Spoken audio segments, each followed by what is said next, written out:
Dubovský, Němeček.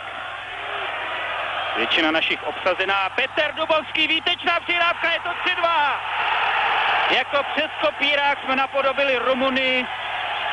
Petr Dubovský dostal ideální přihrávku do běhu a vlastně diagonálně protilehlém rohu pokutového území přes celé hřiště napodobil Radu Čoja.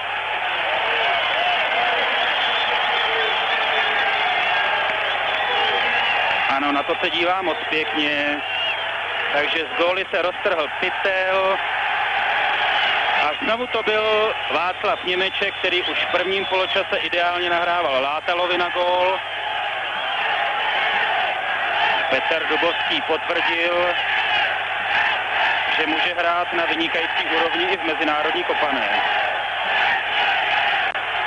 A určitě Kornel Dinu se svým asistentem Jorkuleskem. A tam je Petr Dubovský, Luboš Moravčík a Radek Látal.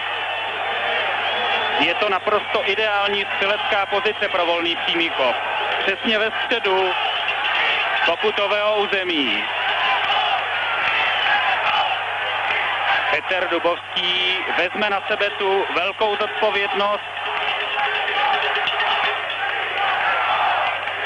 Zdá se mu pravděpodobně rumunská zeď být příliš blízko, ale nakonec to byl Tomáš Skuhravý, to je škoda, to není fotbalista, který by proměňoval trestné kopy, ale Petr Dubovský to provedl 100%.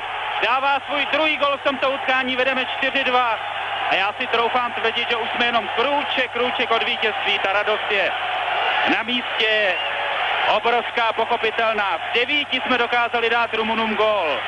Snad 7 minut před koncem v 83. minutě, když se určitě bude nastavovat, dává Petr Dubovský svůj druhý gól a vedeme 4-2. Podívejte se na to ještě jednou. Dubovského levačka po odraženém míči našla přesně odkrytý roh Lungovy branky. Tak to je fotbalová paráda.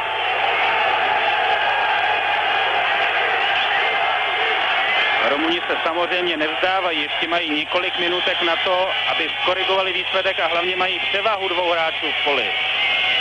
Zatímco vy sledujete nádhernou střelu Petra Dubovského, tak se hra samozřejmě přejela před naše pokutové území. A co pak se bude dít? Budeme rozehrávat.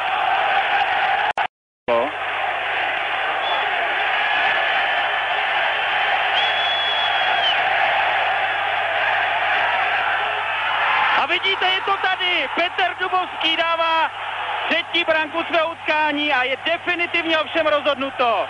V 92. minutě Dubovský 5-2.